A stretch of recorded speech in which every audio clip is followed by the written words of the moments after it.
Hello everyone! Magandang hapon po sa inyong lahat. Happy Friday! Kumusta po kayong lahat? For those who are watching me right now, thank you for watching. And for those who are going to watch the replay, thank you as well. Kindly comment below where you are tuning in from. It's past 1 PM po dito and it's lunchtime. Dito lang po ako sa bahay at the moment. Kain po tayo.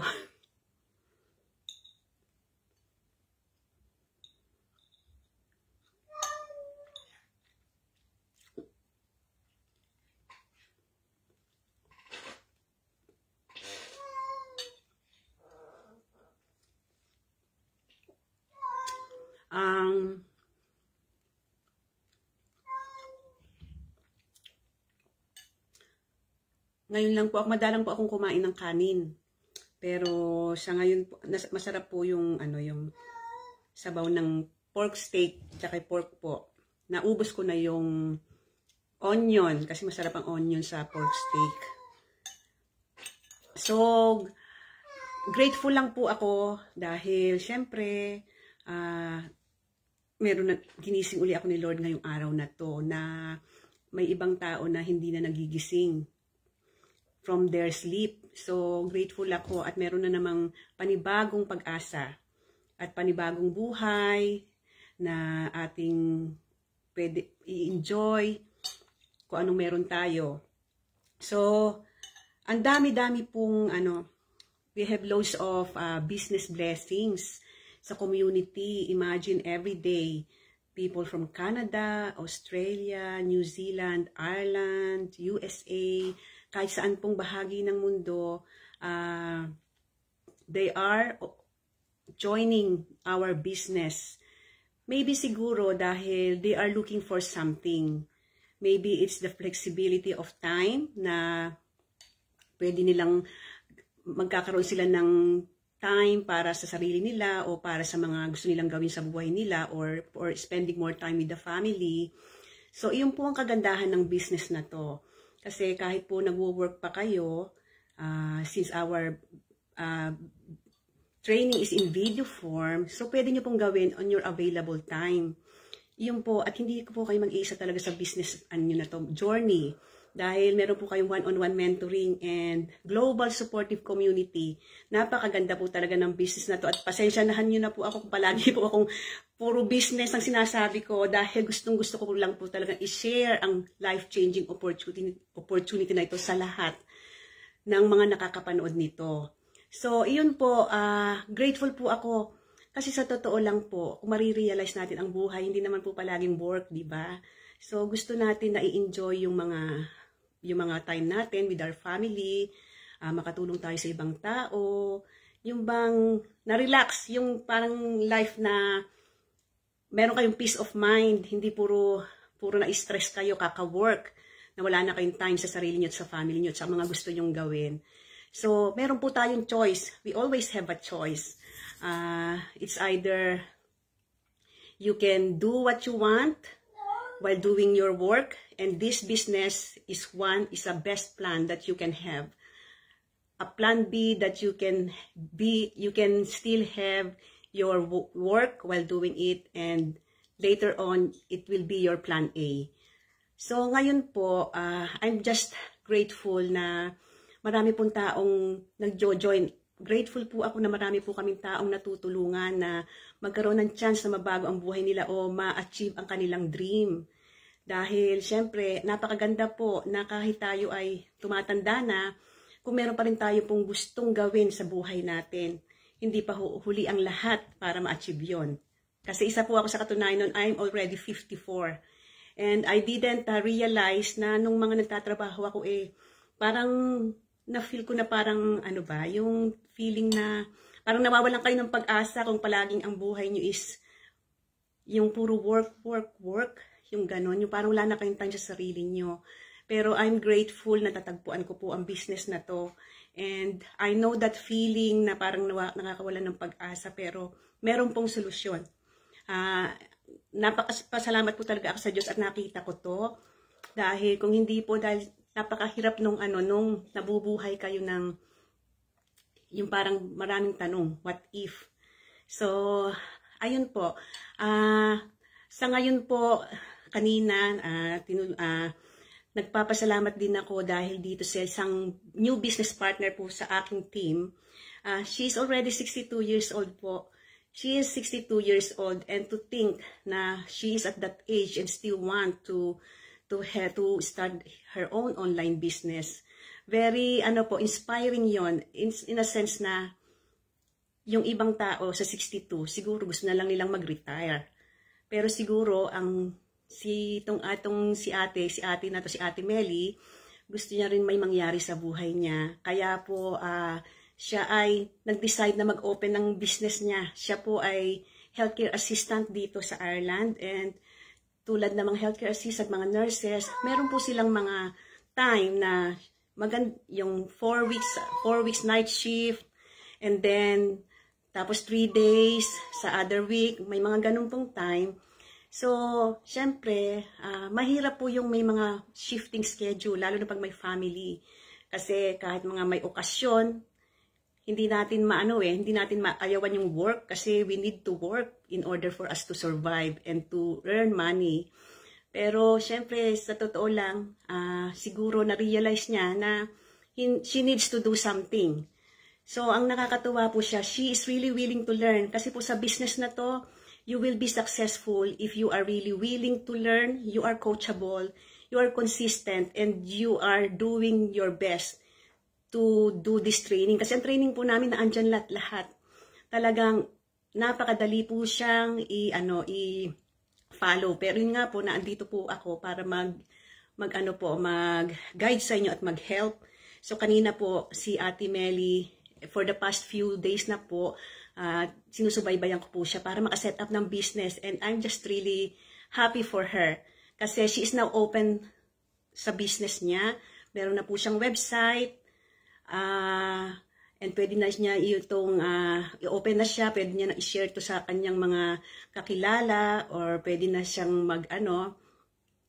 mag-share nito sa lahat ng tao na makikita niya, or globally, kasi tinuturuan din po kami kung paano mag-advertise. Kaya ang kagandahan po dito, kasi once na ma-set up po ang business, it runs in automation 24/7. Imagine, kahit po kayo ay natutulog, kahit kayo ay nagbiyabiyahe, nagta-travel, nag-spend time with your family, kahit ano pong ginagawa nyo, naglilinis, katulad ko kumakain po, it runs in automation po dahil once na set up yung business. So, yun po napakaganda dito. So, wala pong dahilan para hindi nyo makamit ang mga pangarap nyo. Ito po ay isa sa mga paraan na pwede nyo pong makamit ang mga pangarap nyo sa buhay kung meron pa po kayong gustong gawin sa buhay nyo. So, grateful po ako kasi isa po ito, naging instrumento po kami para makatulong sa mga tao na naghahangad din ng pagbabago sa buhay. So sa mga nanonood po, maraming salamat sa inyong panonood. I hope you are all doing well. Maybe you can kindly comment below where you are watching in from. So ayun po, nakakatuwa. Tapos no isang araw may nag-join na Uber driver na from the USA. Tapos nito lang kahapon, nurse naman po. Retired nurse. Imagine, retired na po siya, pero maybe she has a dream as well na hindi niya nakamit nung siya nag-works as nurse. So gusto niya pong gawin itong business na to. Kasi tulad po na sabi ko, it's never too late to achieve your dream. Hindi po, it's never too late to reshape your life. Kung meron po kayong gustong gawin sa buhay, kasi po ako talaga, nung nagkaroon po ako ng pamilya, sunod-sunod po yung anak ko, 3 ang anak ko, syempre kapag maliliit pa yung mga bata, kinakailangan maging selfless ka. Ibig sabihin, gawin nyo lahat yung mga dapat gawin sa pamilya mo, sa mga anak mo. So, nawalan na po ako ng time sa sarili ko na hindi nga makapagsuklay ng mga bata, yung mga anak ko, liliit pa nila. Wala na akong time, hindi ko na nakita yung sarili ko, sino ba ako. So, nang nakakatuwa po, nung pumunta ako dito, may isa pong Irish sila, ang babae po ng mga Irish dito. May isa pong magkapatid sila na nagsabi sa akin, nakita niya yung mga anak ko from the church. Sabi niya sa akin, alam mo, sabi niya, what do you want to do? Sabi niya, life is short. Sabi niya, mga anak mo, lalaki din yan. So, paglaki nila, ano nang gagawin mo? Napaisip ako in a sense na, ay ano nga ba talaga ang gagawin ko sa buhay ko? Kasi nawala na yung dahilan ko para mag-exist dahil lahat ng aking oras inasaan mga anak ko.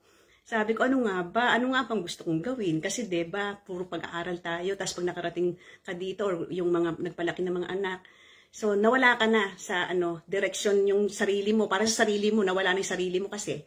So ngayon, napaisip-isip ako. So sabi ko, oo nga pala, ano palang gagawin ko? So that's when it strike me, na sabi ko, ano nga ba? So ngayon napaisip talaga ako. So since then, sabi ko, I guess, pag lumaki na yung mga anak ko, I need to do something for myself. Iyon po yung naisip ko. So sabi ko sa sarili ko, gusto ko gawin yung mga gusto kong gawin na hindi ko nagawa. And I want to explore things. I want to explore places. Kasi nung bata ako, yung daddy ko nag-uwi ng mga magazine from the airplane. Sabi ko, ang gaganda ng mga places. Alam niyo yung mga pang postcard. Sabi ko sa sarili ko, I want to explore places around the world. Sabi ko, dumating ako dito, parang imposible kahit na andito na ako. Kasi yung pera, mahigpit ang pera. Dahil syempre, if you are living abroad with your family, hindi sasapat. Kulang pa. So, iyon po. Kaya po, simula nang makarating ako dito, kasi nag-asawa ko, hindi na po ako nakapagtrabaho na dahil I dedicated my life, my time with my children. Pagdating ko po dito, I was not able to work sa office kasi nga, wala po akong recent experiences. Yun ang hinihingi nila palagi. Kahit na nag-aral po ako'y nag-upskill, nag-update ng aking knowledge. Wala po. Kaya po sabi ko, paano kaya ang buhay namin dito? Hindi kami makaipon everyday. But I'm still grateful. Grateful po ako kasi nakarating kami dito, which is better po kaysa dun sa nandun kami sa Pilipinas. So, yun po. And God is always with me. Talagang alam ko na hindi siya natutulog. Alam ko na yung niya, na pag ikaw ay humihingi sa kanya ng guidance and help, alam ko na hindi kanya pababayaan. Alam ko na lahat ng naranasan ko ditong iba't ibang klaseng trabaho na hindi ko na-imagine na makakaya ko is, alam kong iyon ay mga pagsubok na iniano niya lang ang aking pagkatao. Ma-experience ko yung mga ganun na alam, para ma-feel ko kung gaano kahirap. Ayun. So, sa awa ng Diyos po, nakita ko po ang business na to, hindi po ako nawalan ng pag-asa. Nung makita ko po to, nagkaroon na po ako ng peace of mind. Kahit magsisimula pa lang ako, nagkaroon na po ako ng peace of mind. Kasi alam ko, from the business testimonials dun po sa community namin, alam kong posible po. Posible na marating namin ang aming mga pangarap through this business. Basta po, palagi lang tayong maniniwala sa ating sarili. At syempre po, yung guidance ni Lord, hindi po mawawala yun, syempre. At saka palagi lang tayo maging consistent, willingness to learn, and maging lang tayo, stay plugged in sa mga training, magiging okay po ang lahat. And I'm grateful na andito na po ako, unti-unti ko pong re-receive yung mga blessings ng business na to. Kaya po sinishare ko po sa inyo, kung gusto nyo po na i-check ang business na to, it's never too late. It's never too late. 54 na po ako. So, yung isa po 62 years old. Meron po ditong mga lolo't lola na rin katulad ko na mga 70, may mga lawyer po, may mga doctor, nurses, engineer, may mga seaman, may mga stay-at-home mom. Kasi po ang business na to ay para kahit kanino, sa mga tao na naghahangad po ng pagbabago sa buhay nyo. Yun po ang ng business na to. Kung gusto nyo rin pong, ang dami pong mga nasa business owner po dito na nag-retire na, nag-quit na po ng mga job nila, from 3 to 1, or from mga nurses na nag-quit ng job, na ito na lang ang ginagawa nila. At ang kaganda po sa business na to, it's a legacy that you can give to your children. Kaya po maganda po ito. And besides, meron po itong passive income pag na-reach nyo po ang certain rank.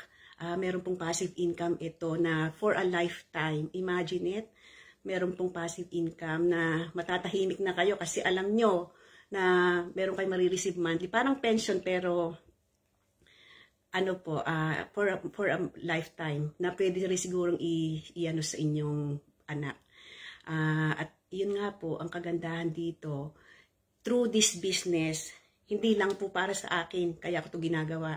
Kasi gusto ko rin po makatulong sa maraming tao. Alam ko po maraming naghihirap, lalo na sa Pilipinas, yung mga hindi makapag-aral, tapos yung mga street children, yung mga medical mission, iyan po ang gusto kong gawin bukod sa makabayad kami ng mga utang dito, yung mga mortgage namin, makatravel kami buong family na hindi na nag-iisip about the budget, anytime, anywhere, yung mga ganun po ba, is hindi lang yon kundi yung makatulong po sa mga tao, yun po. Marami po dito na nakakatulong na sa mga tao, may mga medical mission, may charity, may sponsor, mga ganun po. Kaya po, ang business na to is a blessing. Blessing po talaga. Kaya hindi po ako magsasawang i-share ito sa lahat ng mga taong naandito.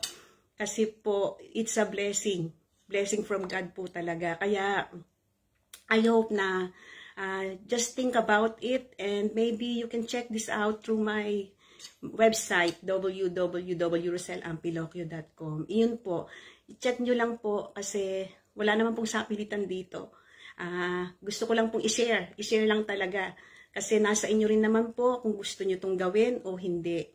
Basta nandito lang po ako para suportahan kayo sa inyong desisyon. Maraming salamat po and I hope you're going to enjoy your weekend. And ingat po kayong palagi dyan and God bless you all. Bye!